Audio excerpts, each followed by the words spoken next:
मालमत्तेचा, विशेषतः अचल मालमत्तेचा विचार करताना त्या मालमत्तेची मालकी आणि त्या मालमत्तेचा ताबा या दोन घटकांचा एकत्रितपणेच आपल्याला विचार करायला लागतो. कारण कोणत्याही मालमत्तेचा पुरेपूर उपयोग जर करायचा असेल, तर त्याच्याकरता आपल्याकडे त्याची मालकी आणि ताबा दोन्ही असणं गरजेचं आहे. जर तुमच्याकडे एखाद्या मालमत्तेची मालकी असेल, पण ताबा नसेल किंवा ताबा असेल, पण मालकी नसेल, तर तुम्ही त्या मालमत्तेचा पुरेपूर उपयोग करू शकत नाही किंवा त्याच्या हस्तांतरण वगैरे सगळ्या गोष्टी करण्यावर काहीसं नियंत्रण किंवा निर्बंध येतात. म्हणून मालमत्ता संदर्भाने मालकी आणि ताबा या दोन गोष्टी अत्यंत महत्त्वाच्या ठरतात. मग या संदर्भाने काही वेळेला असे प्रश्न किंवा कायदेशीर वाद उद्भवतात, जे अगदी सर्वोच्च न्यायालयापर्यंत पोहोचतात. असाच एक वाद एका संदर्भात उद्भवला होता. त्या ह्याच्यात वाद काय होता? तर एखादं बक्षीसपत्र केलं असेल, पण त्या बक्षीसपत्राच्या अनुषंगाने ताब्याबाबत काही निश्चित नसेल, तर ते बक्षीसपत्र वैध ठरतं का अवैध? म्हणजे एखाद्या बक्षीसपत्राला वैध ठरण्याकरता त्या मालमत्तेचा ताबा त्या बक्षीसपत्रातल्या लाभार्थ्याकडे असणं किंवा त्या बक्षीसपत्रामध्ये नमूद असणं हे गरजेचं आहे का? हा या सगळ्या प्रकरणातला सगळ्यात महत्त्वाचा प्रश्न होता. आणि हे प्रकरण अगदी खालच्या न्यायालयापासून सुरू होऊन ते चालत, चालत, चालत अगदी सर्वोच्च न्यायालयापर्यंत पोहोचलं. आणि सर्वोच्च न्यायालयाने याचा जो निकाल दिला तो अत्यंत महत्त्वाचा आहे. सर्वोच्च न्यायालयाने या प्रकरणाचा निकाल देताना गिफ्ट म्हणजे बक्षीसपत्र आणि त्या संदर्भात विविध कायद्यांमधल्या तरतुदी याचा एकत्रितपणे विचार केलेला आहे. आणि या सगळ्याचा एकत्रितपणे विचार करून त्यांनी असा निष्कर्ष काढलेला आहे, की कोणत्याही बक्षीसपत्राच्या वैधतेकरता ताबा हा आवश्यक घटक नाही. म्हणजे बक्षीसपत्राच्या अनुषंगाने ताबा आहे किंवा नाही, बक्षीसपत्रामध्ये ताब्याचा उल्लेख आहे किंवा नाही, ह्याने त्या बक्षीसपत्राच्या वैधतेवर कोणताही बरा-वाईट परिणाम होत नाही.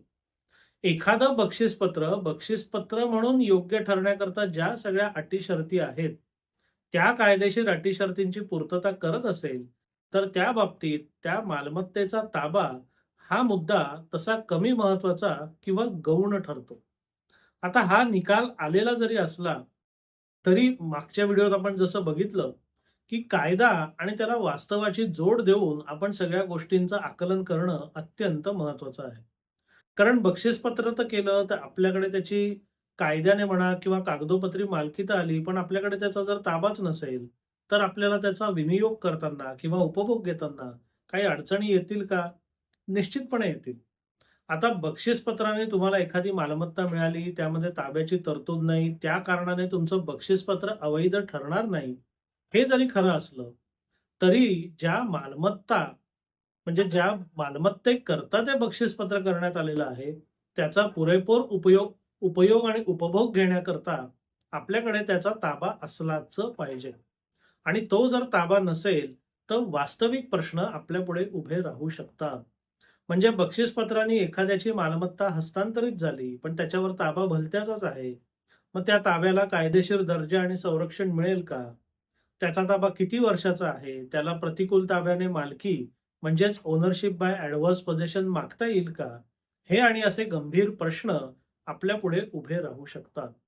म्हणून कायदेशीर तत्व म्हणून एखादी गोष्ट जरी स्थापित झाली असली, तरी त्याच्यावर आपण आंधळेपणाने विश्वास ठेवू शकत नाही किंवा त्याच्यावर आंधळेपणाने त्याच्या अनुषंगाने वाटचाल करू शकत नाही. कारण कायदेशीर तत्व आणि प्रत्यक्षात वास्तविक परिस्थिती या दोन्हीचा आपल्याला एकत्रित विचार करणं भाग आहे. कारण आपल्याला नुसती तात्विक लढाई जिंकून किंवा तात्विक समाधान मिळवून किंवा तात्विक फायदा मिळवण्यात रस नसतो. आपल्याला जेव्हा असे कायदेशीर वाद उद्भवतात, तेव्हा आपल्याला प्रत्यक्ष आणि वास्तविक फायदा हवा असतो किंवा लाभ हवा असतो. म्हणून जेव्हा आपण एखाद्या कायदेशीर तत्त्वाचा विचार करतो, तेव्हा त्या कायदेशीर तत्त्वाचं पुरेपूर आकलन होण्याकरता मगाशी म्हटल्याप्रमाणे त्या तत्त्वाबरोबर वास्तवात काय होतं, काय घडू शकतं, काय घडू शकेल, या सगळ्याचा एकत्रितपणे विचार केला पाहिजे. आणि जेव्हा तुम्ही या दोन्ही घटकांचा म्हणजे कायदेशीर आणि वास्तविक या दोन्ही घटकांचा विचार कराल, त्याचं आकलन कराल आणि त्या विचाराअंती तुम्ही जो निष्कर्ष काढाल, तो केवळ कायदेशीर असणार नाही, तर तो कायदेशीर आणि वास्तविक या दोन्ही घटकांचा विचार करून केलेला म्हणून अधिक योग्य असेल, असं किमान माझं प्रामाणिक मत आहे. म्हणून बरेचदा ज्या बातम्या येतात किंवा जे व्हिडिओ बनवतात, की बक्षीसपत्रामध्ये ताबा ही काही अट नाही किंवा बक्षीसपत्रामध्ये ताबा नसला, तरी त्याने ते अवैध ठरू शकत नाही. त्याने आपण लगेच हुरळून जायचं काही कारण नाहीये. कारण असा एखादा निकाल आला, एखादं तत्व आलं, म्हणजे आपण सगळं जिंकलं किंवा म्हणजे आपल्याला सगळे फायदे मिळतील, असं होत नसतं.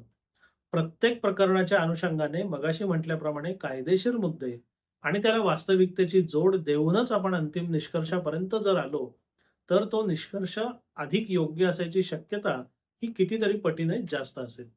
आपल्याला हा व्हिडिओ कसा वाटला? अवश्य कळवा. धन्यवाद.